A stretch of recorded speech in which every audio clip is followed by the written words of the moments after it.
Hey everyone, in today's class we will solve English Grammar Test 2। ये test आपको ऐसे ही मिलते रहेंगे।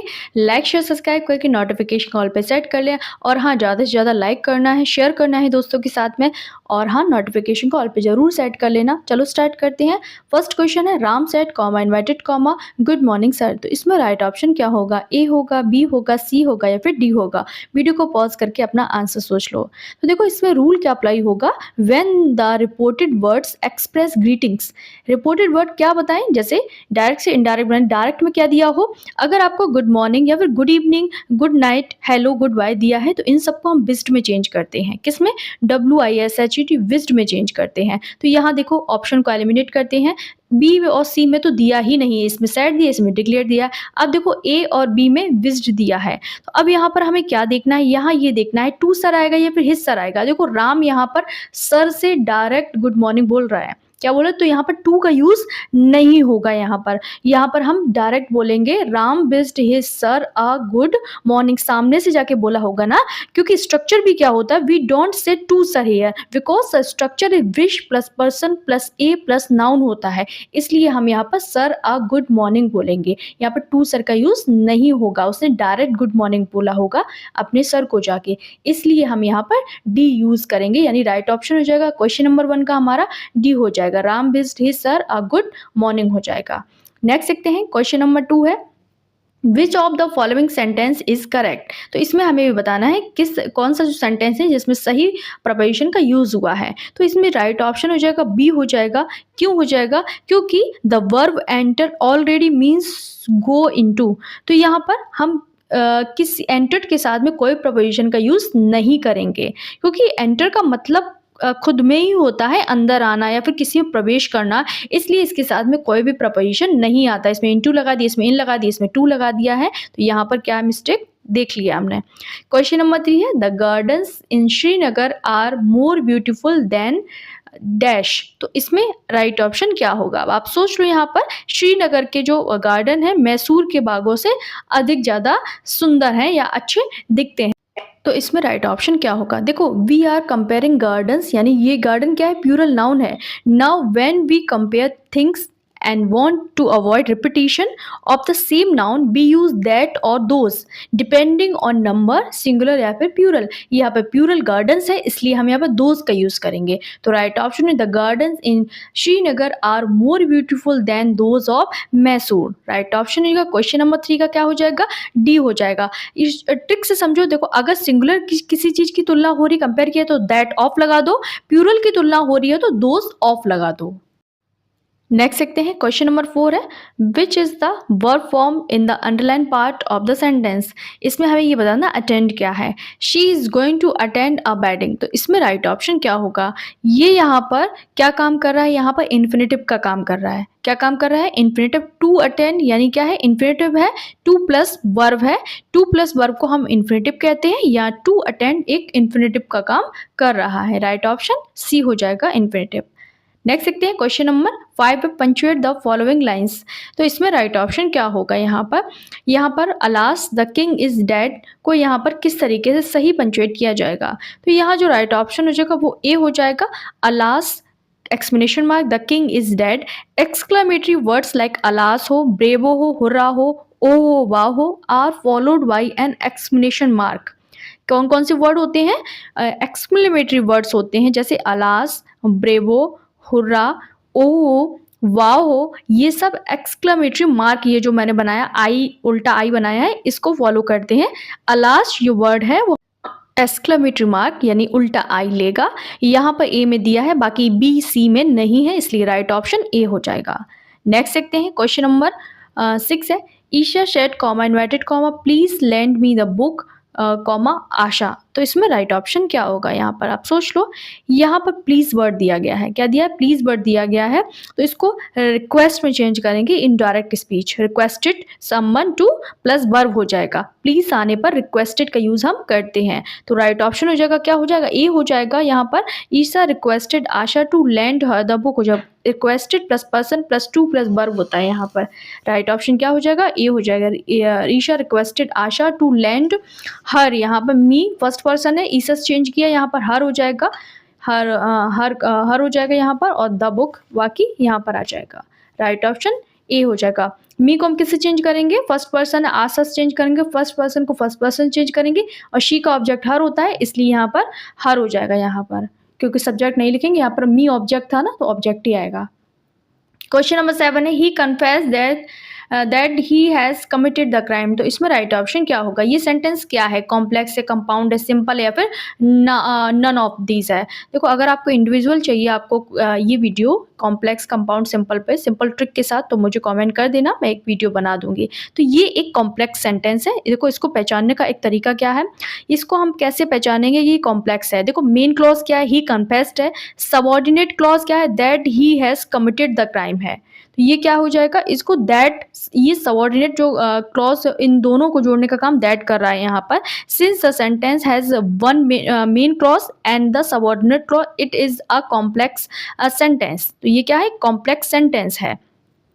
यहाँ पर हमें एक तरीका है पहचानने का। If the sentence contains a conjunction like that, because, although, when, which, who, where, if, since, it usually complex because such words start a subordinate clause. तो ये याद रखना, ये वर्ड्स को याद कर लो। कौन कौन से word? That, because, although, when, which, who, were, if, since, ये सब क्या करते हैं? ये सबऑर्डिनेट क्लॉज को स्टार्ट करते हैं, इसलिए यहाँ पर हम ये कह सकते हैं ये कॉम्प्लेक्स सेंटेंस है। If one part of the sentence depend on another to complete its meaning, तो ये हमेशा याद रखो ये कॉम्प्लेक्स सेंटेंस ही होगा।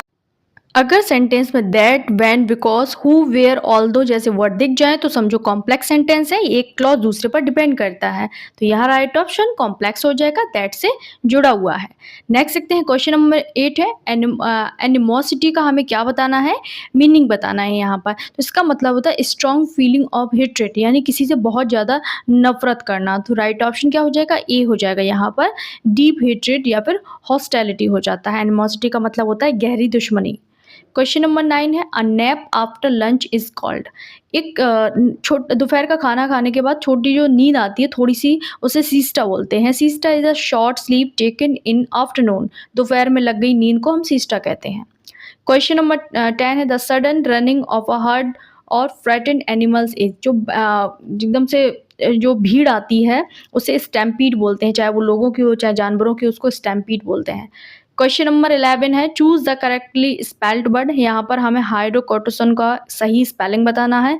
हाइड्रोकोर्टिसोन एक मेडिकल टर्म है। Hydrocortisone is the correct medical spelling क्या हो जाएगा? यहाँ पर हार्मोन और मेडिसिन से रिलेटेड होती है, इसमें हो जाएगा सी हो जाएगा। यहाँ पर SON होता है, Z नहीं होता है। HYDRO कॉर्ट, CORT कॉर्टी होता है। SON इसमें जेड लगा है, इसमें क्या इसमें बाई की जगह यहाँ पर आई दिया है, तो यहाँ पर हाइड्रो होता है, कॉर्टिसोन होता है। नेक्स्ट क्वेश्चन नंबर 12 है which of the following is correctly spelled.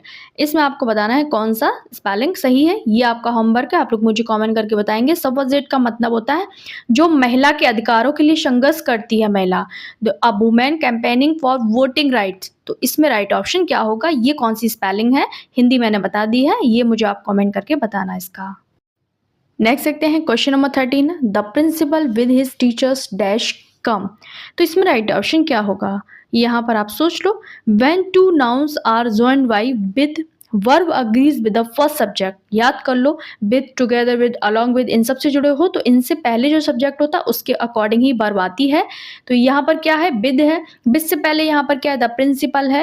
और क्या कौन कौन से वर्ड हो उससे पहले आएगी? विद हो, टुगेदर विद हो, अलॉन्ग विद हो, govern by, headed by, along with, इन सब से पहले जो भी होगा उसके अकॉर्डिंग ही वर्ब आती है। तो यहाँ पर हिज टीचर्स के अकॉर्डिंग नहीं आएगी। यहाँ पर विद से पहले द प्रिंसिपल है और वो क्या है? यहाँ पर सिंगुलर है। विद के बाद वर्ब पहले सब्जेक्ट प्रिंसिपल के अकॉर्डिंग ही अग्री करेगी, तो हैज हो जाएगा। The principal with all his teachers has come. Next है क्वेश्चन नंबर 14 है the differently abled members dash let in free. तो यहाँ पर राइट ऑप्शन क्या होगा? Here the sentence talks about plural members, differently abled members, so the verb must also be plural, यानी verb आ जाएगा यहाँ पर। Also the structure were let in shows passive voice. तो they let the differently abled member in free, इसका मतलब है the differently abled member were let in free. Question का आंसर जो हो जाएगा वो हो जाएगा वर हो जाएगा, क्योंकि यहाँ पर प्लूरल की बात की जा रही है और वर क्या है, पास्ट फॉर्म है, इसलिए हमने वर का यूज़ किया है। क्वेश्चन नंबर 15 है the bouquet dash me 500 rupees. तो इसमें राइट ऑप्शन क्या होगा? यहाँ पर the verb cost is one of those irregular that does not change it's form in past और पास्ट पार्टिसिपल। यहाँ पर बेस फॉर्म भी कॉस्ट होता है, पास्ट फॉर्म भी कॉस्ट होता है और पास्ट पार्टिसिपल भी जो कॉस्ट होता है हमेशा कॉस्ट कॉस्ट कॉस्ट ही रहता है। ट्रिक क्या है, याद कर लो, remember the verb which don't change from at all, same in all three tenses, cost cost cost, cut cut cut, put put put, ये याद कर लो। कॉस्ट भी हमेशा सेम रहता है, कॉस्ट कॉस्ट को, और कट भी कटेड एडेड नहीं होता है, कट ही रहता है। पुट भी पुट पुटेड नहीं होता है, पुट ही रहता है, इसलिए यहाँ पर कट कॉस्ट हो जाएगा। क्वेश्चन नंबर 16 है give me the book dash I gave you. तो इसमें राइट ऑप्शन क्या होगा? यहाँ पर देखो which is used for things like books that also possible, यहाँ पर but here which fits naturally, यहाँ पर दैट भी आ सकता है, पर यहाँ पर विच ज़्यादा सूटेबल है, यहाँ पर बुक के लिए हम विच का यूज़ करेंगे। तो राइट ऑप्शन क्या हो जाएगा? यहाँ पर विच हो जाएगा। Give me the book which I gave you. Which किसके लिए यूज़ होता है? हमेशा थिंग्स के लिए होता है, और थिंग्स में क्या है, यहाँ पर बुक्स है, तो दैट यहाँ पर यूज़ हो सकता है, पर यहाँ पर जो ज़्यादा नेचुरल लग रहा है और जो ऑप्शन में भी है तो वो यहाँ पर हम विच का यूज़ करेंगे, दैट भी आ सकता है यहाँ पर। राइट ऑप्शन यहाँ पर विच हो जाएगा।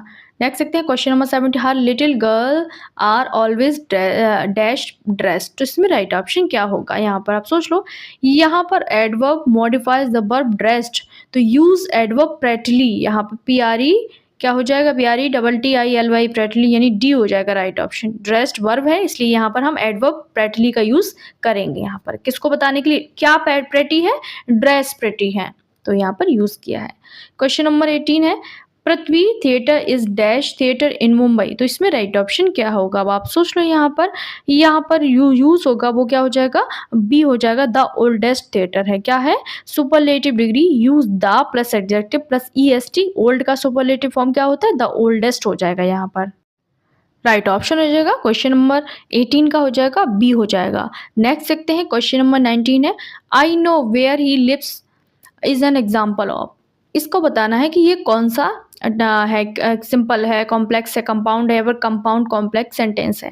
तो ये क्या है? एक कॉम्प्लेक्स सेंटेंस है, क्योंकि यहाँ पर मेन क्लॉज क्या है? आई नो है, सबऑर्डिनेट क्लॉज है where he lives, the second part where he lives depends on the first part I know. पहला पार्ट दूसरा पार्ट पहले पे निर्भर कर रहा है। वेयर ही लिव्स किस पे डिपेंड कर रहा है? आई नो पर। फॉर कंप्लीट मीनिंग के लिए this dependency means it's a complex sentence. और ट्रिक टू आइडेंटिफाई क्या मैंने बताया था, if there is a subordinate conjunction like that, when, because, who, which, where, although, if, since, it's complex. Right option है complex sentence है ये।